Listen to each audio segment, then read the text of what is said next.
Andrew, I want to get your reaction to this clip of Chris Pratt on Club Random with Bill Maher, talking a little bit about he stayed, I thought he was pretty careful on this podcast, but it's remarkable because we get sort of hints here or there of what Chris Pratt thinks about culture and politics, and he seems to think quite a bit about it. But one of the most influential people in all of Hollywood, chopping it up with Bill Maher. This one is S5.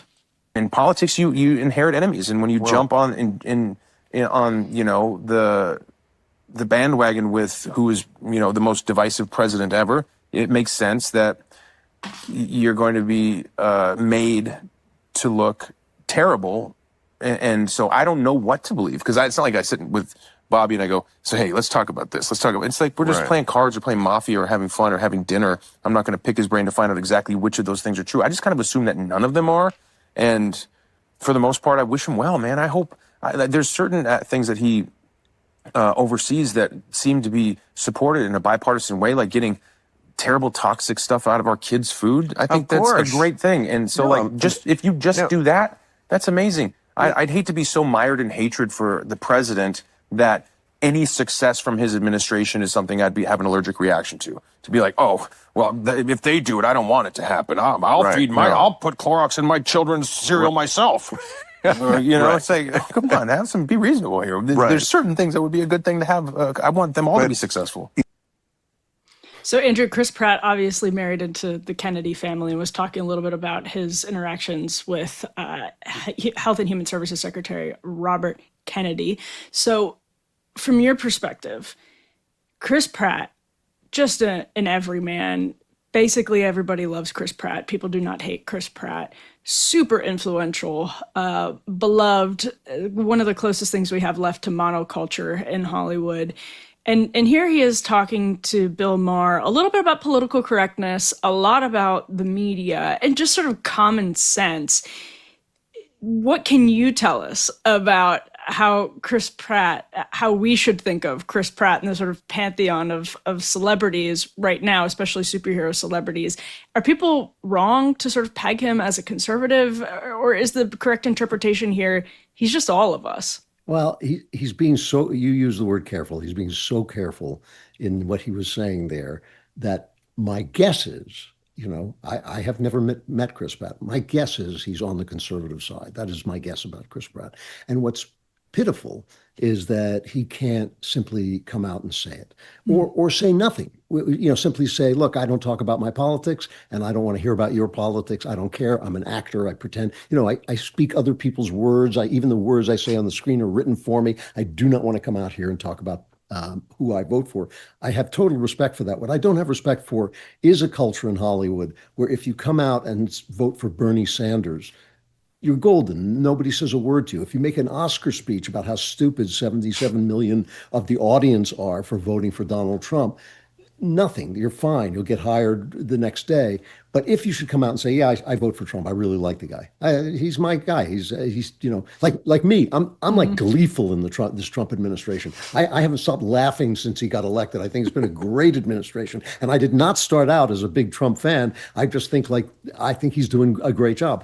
You come out and say that, and you're quote unquote controversial, which doesn't mean you're somehow in conflict with the majority of the movie-going public. It means that you are in conflict with a very, very tiny group of leftists who govern what we see and what people are allowed to say. I was making a joke before about Stephen Colbert being knocked off the air. My problem with Stephen Colbert is not that he had become an unfunny ranter of political nonsense, which was all true. My problem with him is that if he had gotten up and made jokes about Joe Biden and supported Donald Trump, he'd have been, hounded from pillar to post. So we are in this situation where a very, very tiny sliver of human beings in our country have acquired the power to make us feel that they are the majority, that they are the opinion makers, that they're the ones who matter, that they can take a harmless Sydney Sweeney ad and turn it into a controversy. And that's what you're seeing with Chris Pratt right there. You're seeing a man who understands that his career, which I'm sure is deeply important to him, what has happened to him happens to extraordinarily few people. It takes incredible hard work. It takes incredible luck to get where a guy like Chris Pratt is. He doesn't want it to go away. And so he's tiptoeing around an issue, saying, there's some things that even I might like about Donald Trump. I suspect yes, we can. I suspect we can feel that he is actually a lot more conservative than he's letting on, because the only opinion you have to hide in Hollywood is your conservative opinion. I mean, I used to, before my phone went from ringing constantly to ringing not at all in the course of about a single week, I used to go in to meetings and guys would come up to me and they drop their voice and say, "Oh, I saw you on Hannity last night. You were great." And I would say, "Why are you whispering? We're in the right. We should be talking about it." And they couldn't. They would get fired. I mean, I heard stories, especially stories from Black people out there, of how their careers were destroyed, of how they were treated like absolute garbage for expressing any kind of conservative view. When we had this theoretically secret club, the Friends of Abe, which was, Gary Sinise organized. And I used to argue with Gary. I used to say, we should come out.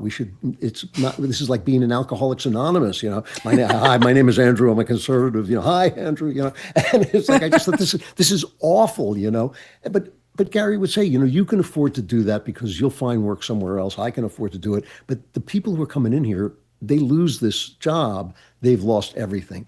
And so Chris Pratt is being smart in the area that he's in. I know for a fact, even Jon Voight, one of the most outspoken conservatives in Hollywood, one of the great actors, Oscar-winning, deservedly Oscar-winning actor, Yeah. a truly great actor. I know he once took a pal of mine aside and put his arm around him and said, a younger guy, and said, tone it down. Keep your voice down. Let me do the talking because they can't touch me. But if you want to have a career in Hollywood, keep your voice down. Don't be a conservative out loud. And so, that kind of fear, which pollutes our entertainment life, which pollutes the movies we get, skews the movies we get, skews the information we get, skews the view of culture we get, is a sin. But it's not up to Chris Pratt to risk his career fighting back against it. So he's being careful. At least he's being as honest as he feels he can be. Did you know all chips and fries used to be cooked in tallow? Up until the 1990s, when big corporations switched to cheap processed seed oils. Disgusting. Today, seed oils make up 20% of the average American's daily calories. Recent studies have linked seed oils to metabolic health issues and inflammation, but Masa did something about it. You've heard me talk about this over the last couple of weeks. I love these chips. They created a delicious tortilla chip with just 3 ingredients and no seed oils: organic corn, sea salt, and 100% grass-fed beef tallow. I literally just ate some before I came up here. These chips avoid all the bad stuff. They taste so good.